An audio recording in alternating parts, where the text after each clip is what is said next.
Social media వేదికగా అసత్య ప్రచారాలు మానుకోవాలని రాజకీయ పార్టీలను హెచ్చరించింది కేంద్ర ఎన్నికల సంఘం. ఈ మేరకు రాజకీయ పార్టీలు వాటి ప్రతినిధులకు లేఖ రాసింది. సోషల్ మీడియాలో తప్పుడు ప్రచారం చేస్తే కఠిన చర్యలు తప్పబోవని స్పష్టం చేసింది. అందువల్ల తప్పుదోవ పట్టించే సమాచారాన్ని సోషల్ మీడియాలో పోస్ట్ చేయవద్దని సూచించింది. తప్పుడు సమాచారం పోస్ట్ చేస్తే 3 గంటల్లో తొలగించాలని తెలిపింది. అలాగే డీప్ ఫేక్ల లాంటి వాటికి దూరంగా ఉండాలని సూచించింది. ఉల్లంఘించిన వారిపై ఐపీసీ, ఐటీ చట్టం, ప్రజా ప్రాతినిధ్య చట్టం కింద చర్యలు తీసుకుంటామని తెలిపింది ఈసీ.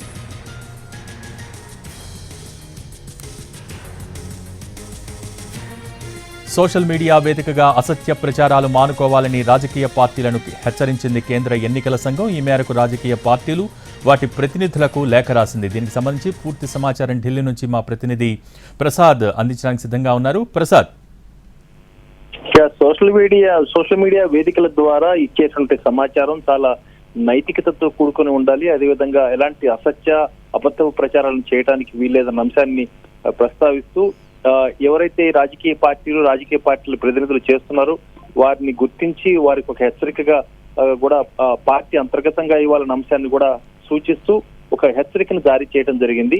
ఇలాంటి చర్యలకు కనుక పాల్పడినట్లయితే అనేకమైనటువంటి చట్టాలకు సంబంధించిన అంశాలకు లోబడి వారిపై చర్యలు తీసుకునేందుకు అవకాశం ఉంటుందన్న అంశాన్ని కూడా చాలా స్పష్టంగా తన జారీ చేసినటువంటి నోటీసులో స్పష్టంగా తెలియచేయడం జరిగింది. ప్రధానంగా ఇన్ఫర్మేషన్ టెక్నాలజీ యాక్ట్ 2000 చేసినటువంటి ఈ యాక్ట్ ప్రకారం, అదేవిధంగా ఇన్ఫర్మేషన్ టెక్నాలజీ సంబంధించినటువంటి డిజిటల్ మీడియా ఎథిక్స్ కోడ్ నియమ నిబంధనలకు సంబంధించినటువంటి అంశాలను ఇది 2021లో ఈ కొత్తగా రూల్స్ ను ఈ నియమ నిబంధనలు తీసుకురావడం జరిగింది.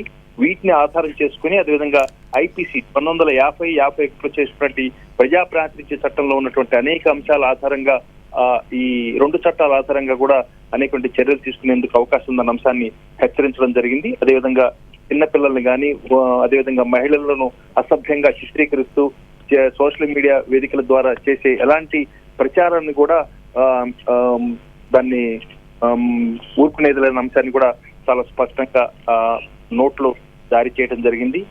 వీటన్నిటికీ దూరంగా ఉండాలి. అదేవిధంగా అసత్య ప్రచారాన్ని ఎట్టి పరిస్థితుల్లోనూ పూర్తి స్థాయిలో సోషల్ మీడియా వేదికల ద్వారా ప్రచారం చేయాలన్న అంశాన్ని కూడా చాలా గట్టిగా కూడా చెప్పడం జరిగింది. ఈ పార్టీలు అంతర్గతంగా కూడా వారి ప్రతినిధులకు ఎవరైతే ఈ సోషల్ మీడియా వేదికల్ని హ్యాండిల్ చేస్తుంటారో వాళ్ళకి ఖచ్చితంగా వాళ్ళని అప్రమత్తం చేయాలి. అలాంటి పోస్టులు గనక చేసినట్లయితే ఒక 3 గంటల్లోనే వాటిని కూడా తొలగించాలన్న అంశాన్ని కూడా చాలా స్పష్టంగా ఆ నోట్లో పేర్కొనడం జరిగింది. వీటన్నిటికీ కూడా అనేక నియమ నిబంధనలకు అనుబడి వాళ్ళకి ఎవరైతే వీటికి పాల్పడతారో, ఉల్లంఘనలకు గురవుతారో వాళ్ళందరిపై కూడా చర్యలు తీసుకుంటారన్న అంశాన్ని కూడా ఆ నోట్లో ప్రస్తావించడం జరిగింది. ఇది రాజకీయ పార్టీల ప్రతినిధులు గమనించాలన్న అంశాన్ని కూడా ఆ నోట్లో చాలా స్పష్టంగా చెప్పడం జరిగింది. Thank you Prasad.